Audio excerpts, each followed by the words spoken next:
Хай би жимэн та нар өнөөдөр гачхан дээрээс сонслоо өнөөдөр хэрсэн охины өдрийн тэмдэглэл 8 дахь бүлгийн апарт 2-ыг хийх болно. Хэрэв апарт 1-ийг үзэх хүсвэл энэ бичлэгийг үзчихэд ороод ирээрэй. Жич миний нэг нас цогж байгаа болохоор нэг баскетбол гэдэж магадгүй sorry. За бай цаан зогслоо. Тийм. Маккензи Никигийн духруу тас хийдлэн бөмбөг шидэснээр тогссон шүү дээ. Гүн харуун хувьд уусан шингэлээ. Ники ухаан алдаад тэгээд сэрсэн чинь ягаад ч юм нэг харанхуй газар л яг энэ зургийн дээр гарч байгаа шиг унж эхэлсэн. Унжаахт нь бүр яг үүр дөглөж байгаа шиг санагдсан. Хаа нэгтэй байгаа үнэхээр хачин жигтэй газар. Ники гэсэхэд амар хүрхэн 1-р ангийн гимээр 6 настай хөөхөн жоохон 8 ширхэг хүүхэд өөрийг нь тойрсон байдаг. Бүгд Никиг бүчээд бүр ингээд амар талархаад бүр ингээд хоолноосоо өгöd байдаг. Ники гайхан тийм үү яагаад гэвэл огт танихгүй газар, огт танихгүй хүүхдүүд өөрт нь талархаад байна. Тэгээд өөрөө юу болсныг санахгүй байна гэдэг чинь үнэхээр сүнэн мэддэг. Тэр хүүхдүүд яг юу болсныг нь бүр ингээд зургийг аваад тавьсан байдаг заа юу. Маккензи гээд муушд санаатай тэнд нь шулан байд юм байл та. Тэгсэн чинь гинэт Ники тэнгэрээс яг энэ зургийн дээр гарч байгаа шиг түс хийдэл унж ирээд тэгээд зодолдоод амар харигсаар задлсан гэдэг л дээ. Маккензигийн хиймэл өснүүдийг нь тастаа тэгээд хумснуудыг нь хуглаад бүр ингээд брендийн малгай болон гутлыг нь сууртлан зодолдсон заяа амар газтай. Маккензи гэж өөрөг нь нөгөө нэг дээрлэхдэг өхөн штэ. Ер нь бол тэр яагаад Маккензи энд байгаа юм гэдэг учрыг нь бүр болох гээд айгүй их найддаг. Тэгсэн чинь нөгөө нэг Маккензи гээд хорон санаатай шулман брендийн гутлаа үлдээгээд хиймэл ус болон хумснуудаа янзлахаар тийм саавн руу явцсан гинэ яраад тэгээд учрыг нь олж эхэлсэн манай Ники. Тэр газар нэгээд өмнө нь англи хичээл дээр нь багш нь гой үлгэрийн ном харуулсан юм л та. Тэр үлгэрийн ном дээр нь гардаг тийм үлгэр дотор нь орцсон юм шиг байгаа юм. Ники тэр үлгэрийн номыг бүр дуустал нь уншсан. Тийм болохоор газрын зургийг нь бүр ингээд цээжлээ тогтоогоод хааны юу гэдгийг мэдээд авцсан. Өөрөө бас хаанагаа бүр цээжлээд авцсан яг энэ дугуулсан байгаа газарт байгаа шүү. Тэр чихрэн одоон хүүхдүүд өөрт нь гэрт нь харахад нь тослно гэд сайн шулам дуудана гинэ. Сайн шулам тэгээд ирж байгаа юм бахөө. Аль нь ямар шулам бэ? Тэр сайн шулам нь яг үнэндээ цөмөхөө гүнжийн гоёмсог ягаан өнгийн саатай плаж өмсчихсэн, маш том титэн зүүчихсэн, ардаа хөрхэн далвч зүүчихсэн, өөрөөсөө том дохиур барьчихсан. Түүний бүх зүйлийг бас энэ өдрийг бүхэлд нь супер сүрүүлж чадсан төрсөн дүү Баринан байж таардаг. Ники манч баярлаад бурхан минь Барина та сайн шулан байсан юм уу? Намайг яг одоо гэрт минь хүргээд өгөөч гэсэн чинь нөө Барина шууд чи Оз гэ шидэн дээр оч. Оз гэ шидэн бүх тийш шилжүүлж чадна. Озын байгаа газар руу явхад их бэрх юм байлээ л дээ. Харанхуй аюултай амьтдаар дүүрсэн газар юм байл та. Тэгээ тийш хамгийн явах төт зам бол байгаа заяа. Тэр ойгоор дамжаад тэгээ явах нь хамаагүй дээр гэж Барина зөвлөнө.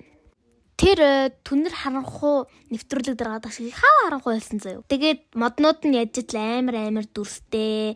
Тэгээд яжил нэг уувлаан гэлдсэн нүд өөрийн ширтээд байгаа юм шиг санагдаад Ники ман за болио өглөө болонгот явъя гэд арга шаартал орж ирсэн хаалга нь алга болчихсон байдаг. Гэтэ Ники ман сайн талаас нь харах хамаагүй дуртай. Сайн тал нь гэх юм бол хар өнгийн дүүпэлтэй, тэгээд шилэн цагаан тэркотой, цэнхэр өнгийн хослолтой, цагаан баантаг толгой дээрээ зүүчихсэн яг Алис охин шиг харагдажлаа. Ники айд сандраад нэг чулуу олоод тэр чулуугаа наалт суугаад тэндээ хоноглохоор болно. Өглөөс ирсэн чинь ямар муухай зүуд вэ? Гэтэ миний зөөлхөн дэр яагаад амар хатуу чулуу шиг болсон байдаг лээ? Дэр миний хүнжил хайччихв.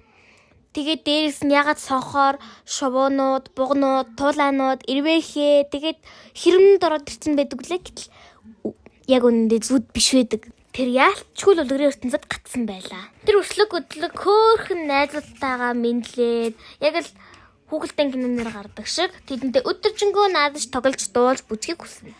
Гэхдээ Тэр чадахгүй. Ягаад гэвэл буцаад шүн ирнэ. Буцаад шүн ирэх юм бол тэр харихад хамаагүй бэрх болно. Тэгээд тэр цаашаа явлаа. Эн гүнд би Никитэй санал нэг байна. Учир нь энэ бас миний амьдралд харж байсан хамгийн хөөрхөн байшин. 3 байгаан үлгэр байдсан штэ. Яг хольт дурсан л да. 3 байгаа гэртээ амьдардаг байсан. Чинь шаргал ус гэдэг охин ирээд хамгийн жижиг аяхтай хоолыг нэдэж тусгаад хамгийн жижиг сандлыг сандал дээр нь суугаад эвдлээд хамгийн жижиг орон дээр нь унсаж агаад байгоноос баригдаад балардаг штэ. Тэр үлгэр дээр гардаг байшин дотор 3 байгаагийн байшинд Ники ирсэн байна. Ороод үзсэн хамгийн жижиг орон дээр нь шаргал үстэй хөөрхөн охин хэвтэж байна. Унтж байгаа бахтаа гэж сэрэх гэсэн сайн царайг нь харах юм бол өөрийнх нь сайн найз Клойтой бүр үнэхээр адилхан харагддаг. Шаргалт боржгоор сэвхийг нь эс тооцох юм бол бүгдээрээ бүр яг Клой шиг харагддаг гээл бод. Тэг Клойд 3 байгаа ирнэ гэж сануулсан чинь нөгөө нь тоогчгүй байхаа юм яриад. Тэгээ дараа нь хамт найз олж аваа. Тэгээд хамт явах гэсэн чинь 3 байгаа гэртээ ирээд аав байгаа. Миний хаалтнаас хин нэгэн идсэн байна. Ээж байгаа. Миний хаас ч гэсэн идсэн байна. Буруушхан. Миний хоолыг идээд дуусгацсан байна гин. 3 байгаан хоолоо улам ихсэж. Аав байгаа. Миний сандал дээр хин нэгэн суусан байна. Ээж байгаа. Миний дээр ч гэсэн суусан байна. Бамбруушхан. Миний сандал дээр суугаад эвдэлсэн байна гин. Дараа нь бүр 3 байгаа ирээд нөгөө хоёр чинь унтж байгаа угууг нь мэдэгдүүлэхгүй тул эмхэлж засаад тэгээд орон доор нуугдах гэсэн чинь орон дээр ямар нэг юм үлдээснээ санана. Тэг үндэ самардцэг жимс үлдээсэн байж таарна да. Тэг тэр өрөнд орж ирээд аав байгаа. Миний орон дээр хин нэгэн хөвцсөн байна. Ээж байгаа. Минийх дээр ч гэсэн хамт хөвцсөн байна. Бамбруушхан. Миний орон дээр хин нэгэн юмаа үлдээсэн байна гин. Тэдний үлдээсэн байсан жимснүүдийг хараад ээж байгаа. Хөөе таяр тэр сандлаад үсчээ. Би энэ их жимс баргацаануудаар гой хоол хийжээ. Нөгөө хоёр маань ч арайлчуу мултраад ойгоор авжсэн улаан малгаттай таарна. Улаан малгатыг царайг нь сайн харах юм бол яг сайнад зоошиг нь харагдана. Үсний засалтан, царай, нүдэн гэх мэт бүгд яг адилхан. Амар хөөрхөн заа. Тэгээд яг л үлгэр дээр гардаг шиг тэр чонын дочно. Улаан малгайт имээ таяа гэдэг штэ. Одоо ингээд тэнгууд чамаа гэж дайран гот Ники ямар нэг юм хийх болохгүй нэ гэж удаад чоны сүүлнээс нь татаад яг энэ зуран дээр гарч байгаа шиг тас хийтэл татаад салгаад авчдığım да. Нөгөө чон чинь чи яаж байгаа юм бэ гэд уурлал гарна. Манай улаан малгайт буюу зой манж аврагтлаа шүү. Галзуу малгатын цайны газар. Галзуу малгатыг сайн ажиглах юм бол сайн найз Кётой үнэхээр адилхан харагдана. Гэтэ Ники нэг их гайхаагүй учир нь энэ үлгэр дээр байгаа бүх танилуд нь өөрийнх нь найзууд нь тэр үлгэр дотор баатрууд нь болоод жүжиглэж байна шүү дээ. Тэр хэд нэлээд цай ууж жигнэмэг идэж Тио буюу галзуу малгайтай буу халал сууж исэн 3 хөөрхөн гүнж найзууд нь гараад ирдэм да. Нэг найз нь Рапунзель болчихсон үснийхээ талаар ярина. Тэгээд үснийхээ учир юусоо олохгүй байна. Би энэ хоёрын оронд байсан бол үхтлээ дурлан. Би бүр нэг өдрийн турш энэ хоёрын амьдралаар амьдрахын тулд хамаг мөнгө зөөрүүлсэн ч чадна гэлээ. Харин цасан цагаан намайг хортой айлан мэддэг гэж шахдаг. Харин нойрс би гүнж намайг унт энд хурга эсэг намайг шарахт. Тэгээд уйл гэж зүтгэлдэг гэж өөртөө амьдралыг тайлбарлана. Энэ 3 гүнж нь гуруула түүний найз буюу Никигийн найз нь байх ба. Тэд уучраа олцож бүгдээрээ нэгдэн тэрвэрлцгээдэг. Иннээс цаашаа дараа нь үргэлжлүүлье. За бай бай.